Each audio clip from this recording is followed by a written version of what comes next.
Bismillahirrahmanirrahim. Assalamualaikum warahmatullahi wabarakatuh.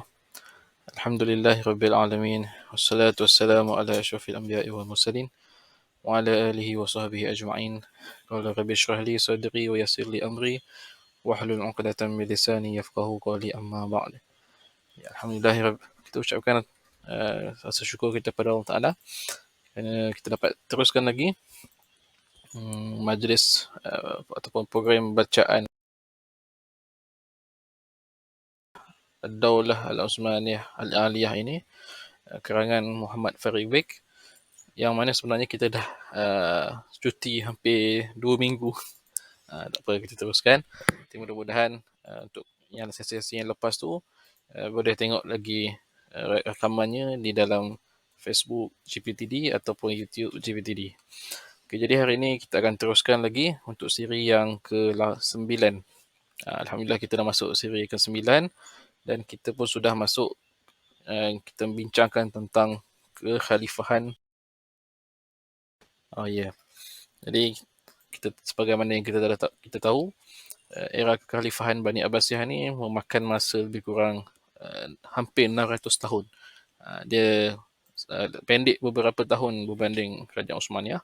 Osmaniyah 600 lebih, Abbasiyah ni 500 lebih kata silap saya. Jadi dia satu tempoh yang panjang, yang mana kita akan lihat nanti berlaku beberapa perubahan dari segi dasar politiknya, dari segi struktur organisasi kekhalifahan itu sendiri. Kita akan melihat dia tidak sama seperti kekhalifahan Bani Umayyah yang masih lagi mengekalkan sifat ataupun nilai-nilai asabiah, kearabannya. Okey, tapi insyaAllah kita teruskan bacaan kita untuk petang ini.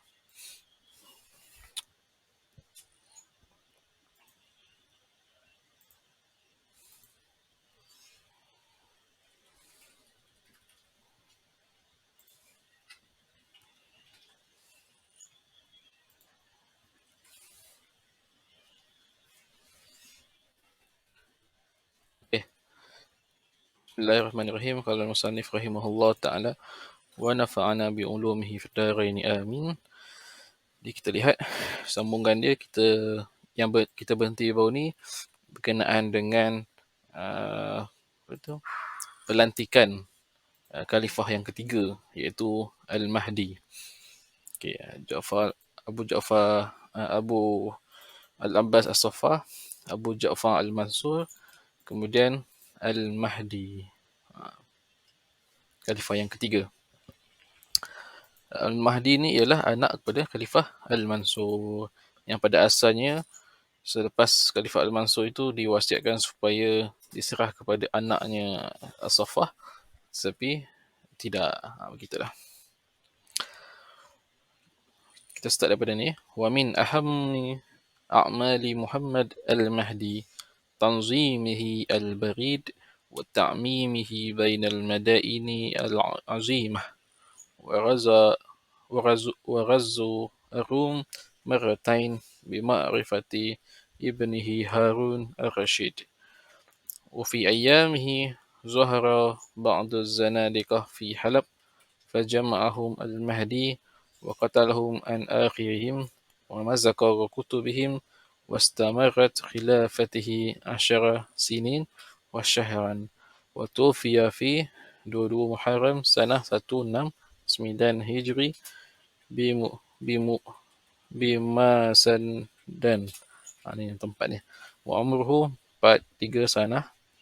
Fa'akhazu waladuhu Harun al-bai'ah li akhihi Musa al-Hadi alladhi kana yuharibu bi Jurjan. Okay, jadi diceritakan secara ringkas era pemerintahan Khalifah Al-Mahdi, khalifah yang ketiga, dengan apa yang beliau telah sempat lakukan sepanjang pemerintahannya. Pertama, menyusun sistem pos diperkemaskan, kemudian menghubungkan bandar-bandar besar dalam wilayah Abbasiyah ketika itu menggunakan sistem pos ni. Barangkali sistem pos ni, kalau kita boleh lihat dalam konteks zaman itu, dia menggunakan kuda ataupun guna merpati, burung merpati. Jadi dua ni lah sebagai satu cara perhubungan untuk menghubungkan satu wilayah ke wilayah yang lain. Jadi sekarang ni dah moden, sekarang dah ada pos laju, dah ada kurier dan sebagainya kan. Okey, kemudian disebutkan di sini Khalifah Al-Mahdi turut melancarkan peperangan ataupun menyerang wilayah-wilayah di Rom, jihad fisabilillah. Ketika itu sudah menjadi kebiasaan. Wilayah-wilayah sepadan yang berada di sepadan kekhalifahan itu kadang-kadang dia tidak kita kata apa? Dia mengacau ataupun mengganggu gugat penduduk Islam, lalu dilancarkan peperangan kawasan situ bagi menjamin keselamatan ataupun keselamatan sepadan itu. Biasanya begitu. Kemudian disebutkan juga di sini pada ketika zaman Al-Mahdi ada berlaku muncul golongan zindik, zanadiqah ni zindik, ataupun sekarang ni kita lebih merujuk kepada atheist lah. Zindik ni orang yang tak percaya Tuhan. Golongan zindik itu nama dulu. Nama sekarang ni tak panggil zindik lah. Dia ada atheist kan. Itu dia. Jadi muncul di kota Halab, Aleppo. Jadi Al-Mahdi ni bila tahu adanya kumpulan ini, dia terus membantras kumpulan ini sebabkan mereka telah menyeleweng akidahnya. Jadi dihukum bunuh. Dan segala kitab-kitabnya kitab-kitab mereka dimusnahkan. Kemudian diceritakan di sini kekhalifahannya berlaku ataupun beliau memerintah selama Asyara Sinin, 10 tahun dan sebulan. 10 tahun sebulan. Meninggal tahun 169 Hijrah. Umur dia 43 tahun.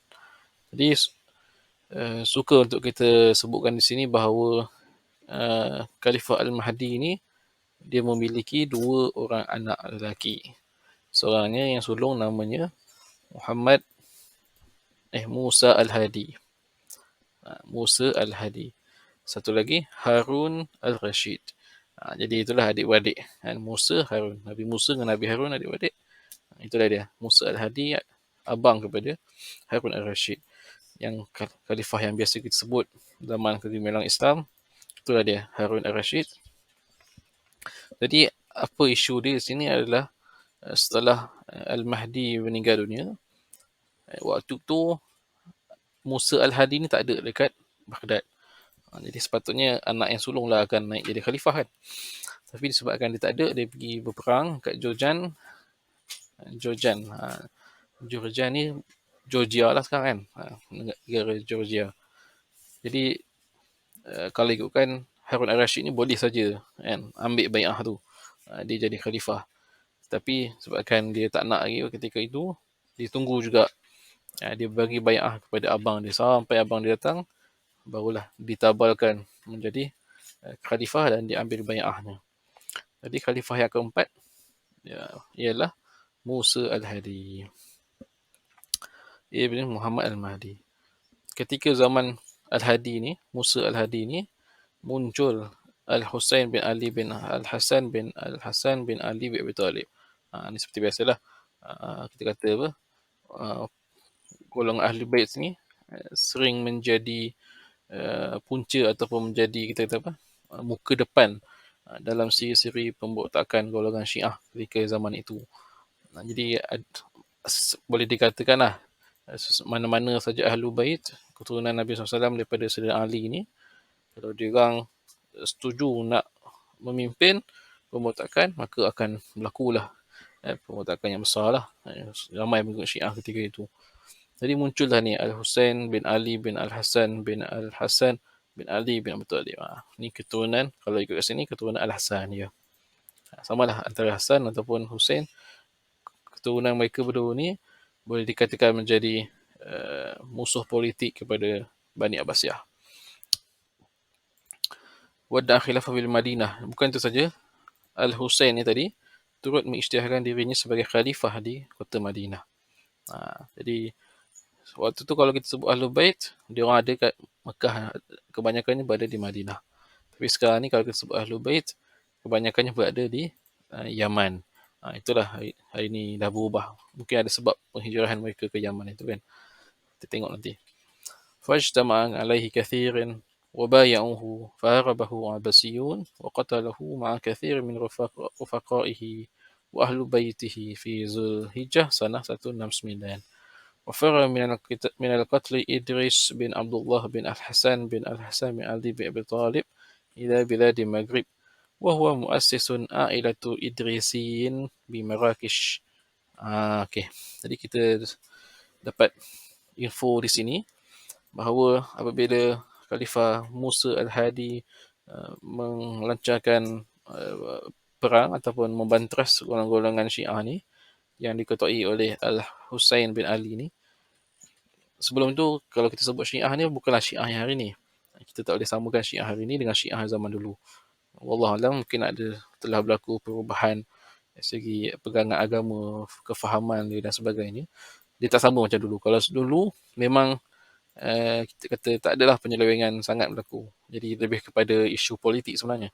Sebab Abbasiyah dengan Syiah ni sama je asalnya. Sebelum ni kan kita dah bincangkan bahawa dua-dua puak ni bersama-sama untuk menjatuhkan Bani Umayyah. Tapi sebabkan Bani Abbasiyah ni merasakan ataupun kita kata boleh katakanlah satu mengkhianati kesepakatan antara dua orang ni, maka Bani Abbasiyah meminggirkan puak-puak Alawi ataupun Ahlul Bait ni daripada jawatan kekhalifahan. Sedangkan itulah yang mereka mahukan dengan menumbangkan kerajaan Bani Umayyah. Jadi pada saya itu adalah kita kata kita pandang dari sudut politik je lah dulu. Kalau bab-bab akidah, bab-bab itu, bab-bab fahaman, bab-bab kita kata melibatkan pengamalan tertentu, kita boleh bincangkan di masa yang lain. Jadi disebutkan sini apabila Musa Al-Hadi itu membantras ataupun memadamkan pemberontakan yang diketuai oleh tadi tu Al-Husain di Madinah, sebab dia isytiharkan khalifah, dia isytiharkan diri dia sebagai khalifah. Jadi dua khalifah tidak boleh ada dalam satu masa, jadi menyebabkan kita kata berlakulah pemberontakan ataupun salah satunya kena digugurkan. Maka disebabkan itu habis mereka semua ni berjaya ditewaskan, berjaya ada yang tangkap, ada yang dibunuh dan sebagainya. Jadi disebutkan sini antara orang yang sempat melarikan diri daripada hukuman ataupun serangan tersebut ialah Idris bin Abdullah. Jadi kalau kita lihat Idris bin Abdullah ni adalah Idris bin Abdullah bin Al-Hasan. Idris bin Abdullah bin Al-Hasan. Mungkin inilah boleh katakan keturunan lah, salah seorang daripada keturunan Al-Husain ni, Idris bin Abdullah bin Al-Hasan bin Al-Hasan bin Ali bin Abi Talib. Idris bin Abdullah. Maksudnya adik-beradik ni. Adik-beradik dengan Al-Husain. Idris bin Abdullah. Idris bin Abdullah. Maksudnya dia bertemu nasab dia dekat Al-Hasan ni. Tak apalah, nanti kita akan lihat nantilah dari segi nasabnya. Jadi Idris bin Abdullah bin Al-Hasan bin Al-Hasan bin Ali ni berjaya melarikan diri ke Maghribi. Yang waktu tu Maghribi ni tidak termasuk di dalam wilayah Abbasiyah. Jadi dia lari ke situ dan dialah yang mengasaskan kerajaan Idrisiyah, nanti kita akan lihat. Dan di Maghribi ni pun ada juga kita kata cabang-cabang Ahlul Bait di sana daripada keturunan inilah. Idris bin Abdullah dilarikan diri, sempat dilarikan diri daripada dibunuh oleh Musa Al-Hadi, Khalifah Musa Al-Hadi. Watufiya Musa Al-Hadi, dan Khalifah Musa Al-Hadi meninggal pada 14 Rabiul Awal tahun 170 wa umruhu arba'ah wa ishrin. Arba'atun wa ishrin, 24 tahun, muda lagi. Al-Makil, sebagaimana yang ada pendapat yang mengatakan, ada pendapat lah mengatakan 24. Mungkin ada pendapat lain mengatakan sebaliknya. Fatawalla ba'dahu akhuhu syaqiqihi Harun al-Rashid wa umruhu 22 sanah wa kanat waladatihi bighai fi Zilhijjah sanah 148 wa ummuhuma Khaizuran wa hiya ummul walad. Okey. Jadi selepas Musa Al-Hadi meninggal dunia, Ya, kalaulah Musa Al-Hadi itu meninggal pada usia 24 tahun, jadi tidak heranlah sebab adik dia, Harun Al-Rashid itu, dilantik menjadi khalifah ketika usia 22 tahun. Jadi kita boleh katakan Khalifah Harun Al-Rashid ini sebagai seorang pemimpin muda lah yang dilantik menjadi khalifah ketika itu. 22 tahun dah jadi khalifah. Ya, kan muda lagi lah, muda sangat. Kan. Okey. Jadi ibu mereka bernama Al-Khaizuran. Okey, kita masuk era Harun Al-Rashid. وهارون الرشيد هو خامس بني العباس وفي مدته بلغت دولتهم أعلى درجات الكمال وفي أيامه ظهر يحيى بن عبد الله بن الحسن بن الحسين بن الحسن بن علي أبي طالب وبايعه خلق كثيرا في سنة 176 فأرسل إليه هارون الرشيد الفضل بن يحيى البرمكي في جيش عظيم ففضل الفضل المسالمة على الحرب وكاتب يحيى وأمنه على نفسه فطلب أن يكتب له الرشيد بالأمان بخطة ففعل وعلى ذلك حضر يحيى إلى بغداد فأكرمه الرشيد ثم سجنه حتى مات وفي هذه السنة. Okey, jadi ada lagi sekali muncul kata pemberontakan ataupun kita kata uh, apa hmm, khalifah yang seorang lagi, boleh katakan golongan Ahlul Bait ataupun yang keluarga Al-Husain ataupun keluarga Ali bin Talib ni masih lagi tidak berbuah hati ataupun Alawi. Mereka ni masih tak berbuah hati dengan Bani Abbasiyah. Ada saja peluang mereka akan isytiharkan ketua mereka sebagai khalifah. Tapi sebaliknya, Harun al-Rashid tidaklah menghantar tentera untuk memerangi mereka seperti bapa dia dan Al-Mahdi itu. Tapi sebaliknya, Harun al-Rashid hantar utusan untuk berunding. Dia hantar Al-Fadl bin Yahya. Al-Fadl bin Yahya ni anak kepada menteri Harun al-Rashid sendiri, Yahya al-Barmaki. Ni famous lah antara menteri yang sangat berpengaruh dalam politik Khalifah Harun al-Rashid. Jadi Al-Fadl ni anak dia pergi jumpa dengan Yahya bin Abdullah bin Al-Hasan tadi tu, daripada Ahlul Bait tu. Kemudian mereka berbincang, tapi sebaliknya rupanya itu adalah helah Khalifah Harun al-Rashid untuk menangkap je. Jadi pada Khalifah Harun al-Rashid tidak perlu untuk menghantar tentera memerangi habis-habisan. Cukuplah hanya sekadar menangkap ketua saja. Kemudian dah selesai. Jadi Khalifah Harun pun menangkaplah Yahya bin Abdullah ni dan kemudian dipenjarakan sehingga dia meninggal dunia. Jadi itulah nak kata benda-benda politik ni kita tak boleh jangka kan. Boleh saja kita sehingga menyebabkan kita bermusuh, berperang, pembunuhan dan sebagainya.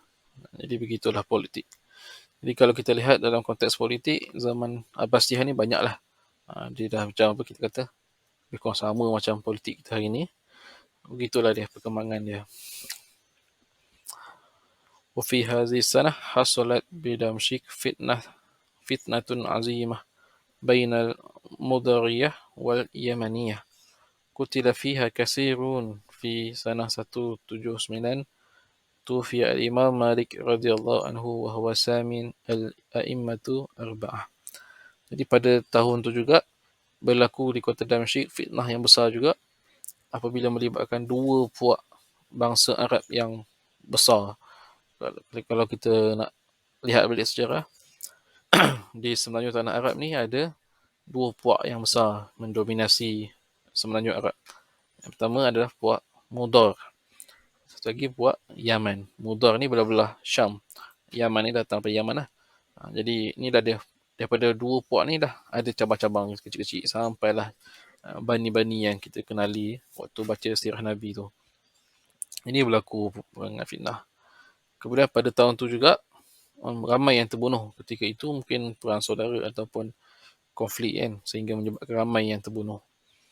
Jadi pada tahun 179 pula uh, wafat imam kedua kita, imam Ahli Sunnah wal Jamaah, Imam Malik bin Anas radhiyallahu anhu. Beliau adalah imam Darul Hijrah atau imam di kota Madinah. Jadi beliau menetap di sana dan meninggal di sana.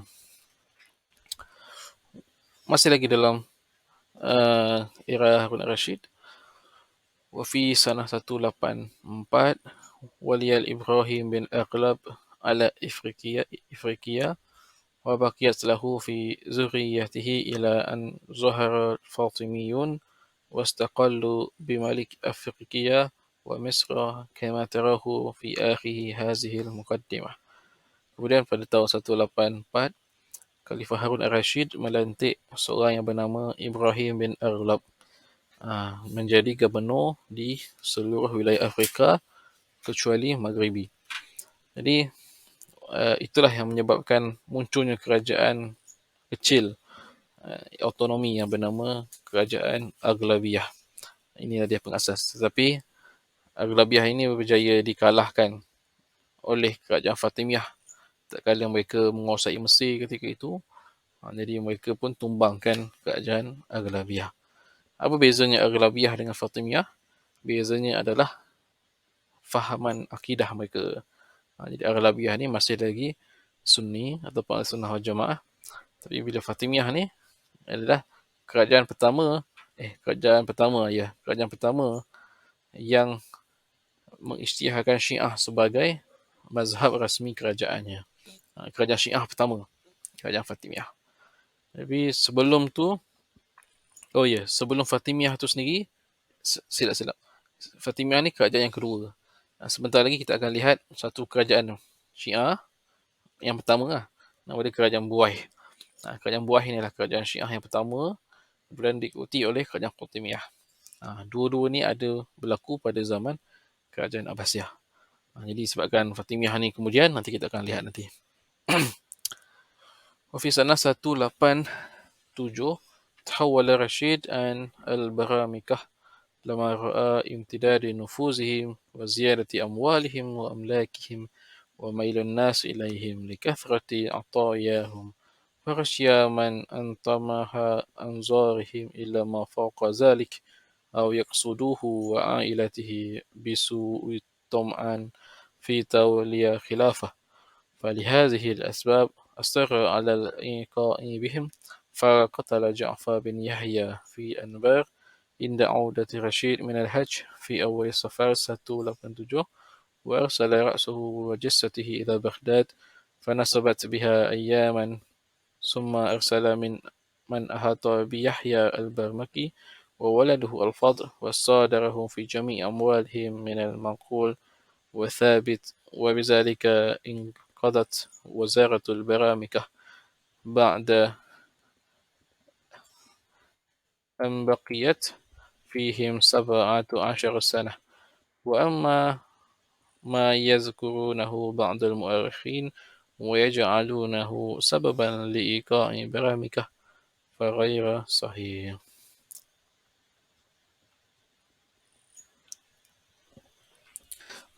Satu perkara yang penting berlaku pada zaman Khalifah Harun al-Rashid ini adalah pengaruh menteri tadi, Yahya al-Barmaki. Yahya al-Barmaki.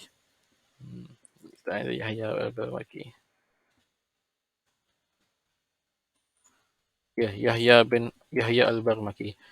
Yahya al-Barmaki ni siapa? Yahya al-Barmaki ni adalah asalnya dia tu penganut Majusi, dia orang Parsi.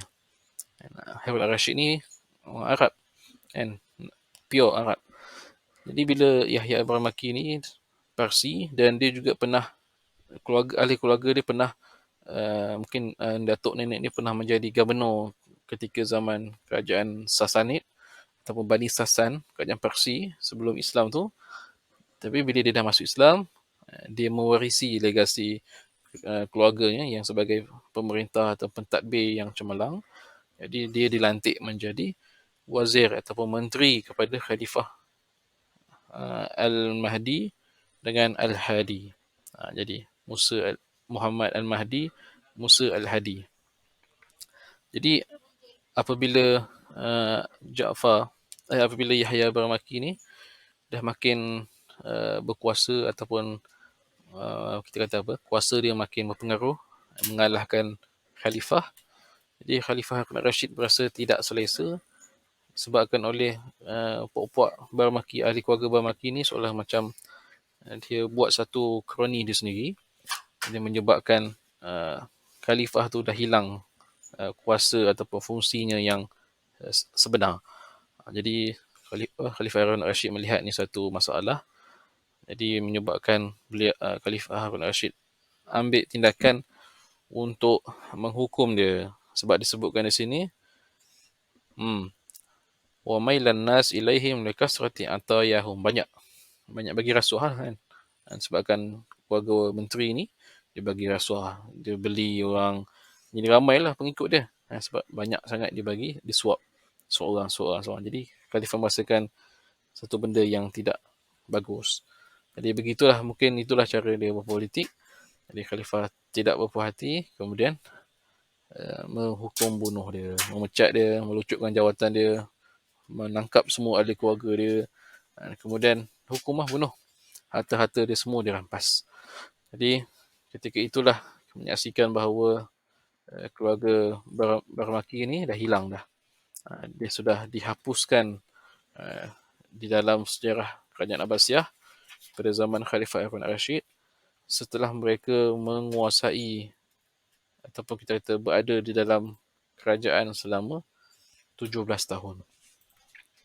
Satu tempoh masa yang lama. Jadi sebelum ni mereka lah yang duk susun atur pentadbiran, banyak mereka yang buat. Jadi macam Khalifah Harun Rashid berasa tidak senang, jadi itulah menyebabkan beliau ambil tindakan yang sebegitu.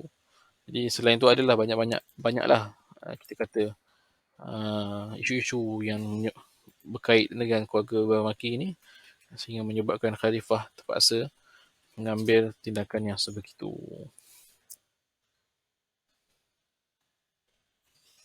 Lepas tu dia cerita lagi lah. Kita sambung sikit lagi.